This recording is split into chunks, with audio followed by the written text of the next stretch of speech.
Stay tuned because next up is David Charles Allen, host of The Hop. And he's here to tell us all about real estate in Santa Barbara. HOP is Home Ownership Podcast. Welcome. Welcome to The Hop. This is David Charles Allen, Realtor at Village Properties in Santa Barbara, California, with my great friend and co-host, Patty Teal. I'm doing wonderful today, Patty. How you doing?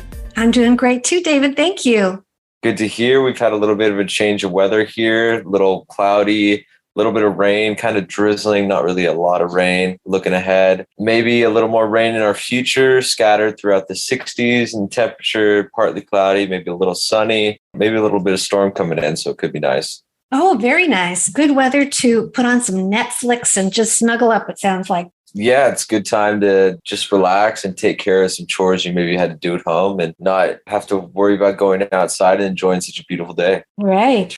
And then it could help out with some surf too. It's a little bit of storm surf, but depending on the wind, could be good or bad. So really it's just a wait and see on that. Yeah. Now, David, do you have to worry about pollution when it's storm surf? Usually they always say like the first real storm, you shouldn't go surfing because you get all the runoff that's been accumulating. People still do it. It's depending how prone you are to getting sick. Yeah, you probably want to avoid the first real storm because of all the runoff that's just been kind of sitting, waiting there. Right. Well, out here, as listeners may know, I'm in Florida. After the hurricane, people still can't go in the water because there's so much contamination. In fact, people are getting really badly sick and even some people have died. But yeah, I mean, just of all the stuff that we use in our everyday lives that we don't realize are pretty toxic, that we build things with and all that stuff. Yeah, I could see that definitely happening. And then definitely any sewage too. You don't know if the sewage system kind of went into the water as well. So then it gets a little bit tricky. Mm-hmm. But in terms of how interest rates performed, they're down since last week. They're ever so slightly. So 5.625 for 30-year jumbo and 625 for 30-year conforming. All right. Well, I'm glad they've gone down a little bit. Yeah, not much, but everything helps. Mm-hmm. And in terms of how the new listings have performed, we had 34 new listings, 22 price changes, 28 that closed, 27 that went pending, 6 that expired, and 2 that are coming soon. So that's up a bit with the new listings, isn't it? Yeah, it's up in the 20s. So 34 is nice, especially for this time of year. Mm-hmm. We definitely want it to be more, but that's well for single family homes. And again, price changes are super high. Pendings are not as much as new listings. So again, a little bit more buildup of supply. We're having 6 expired. I think that's been a while since we've seen that many happen. It's definitely shifting. Mm-hmm. Any questions today for me? Well, this is a very broad question, but I've just been thinking about lovely Santa Barbara and the real estate and the high prices. And I wondered, as prices continue to go up, but if they don't ever drop down, how are the demographics in the area going to be affected as far as who moves there? Santa Barbara's already a very well-to-do city. You have to have a pretty substantial income to get by here, depending if you have a family or kids or mortgage. So a lot of what it's going to potentially do is just keep people renting. If the demographic changes to people that can afford the rent, they may not be able to afford the rent and saving up for a down payment if the prices keep going up. And a lot of these people, at least on the Mesa or other parts of Santa Barbara, have lived here for 20, 30, 40 years. So they got in when the prices were low and they're paying low property taxes. Right. So you know who's been around for a while and who hasn't. And definitely demographics changing to more of a higher class, so to say, of people with more money coming in that can afford it.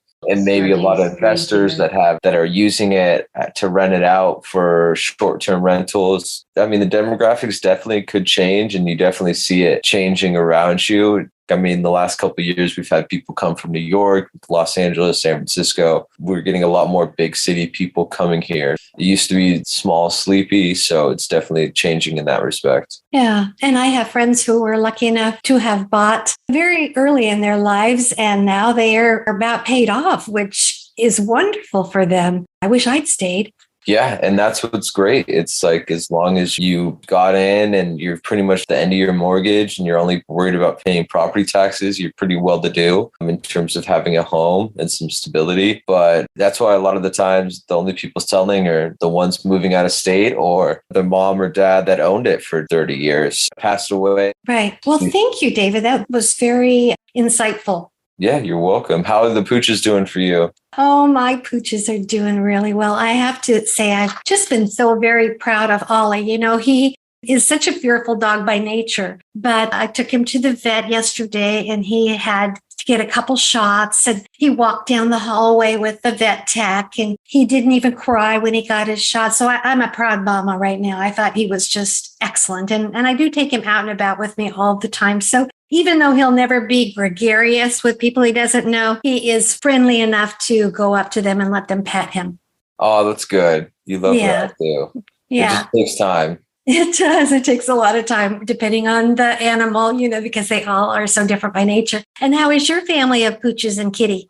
Yeah, that's the exact opposite of Moose too. He'll run up to everybody and just want to be pet and just wants to be loved on.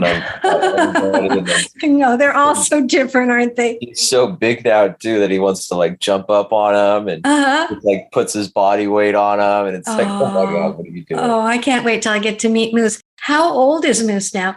A little over a year. Okay, so he's still got that puppy energy, but he'll be settling down a little bit soon. Oh yeah, he's still growing too. I think they don't stop growing till they're a year and a half, 2 years. Yeah, especially as far as the weight goes. He might not get much taller, but he'll fill out probably. Yeah, exactly. He's still pretty stumpy.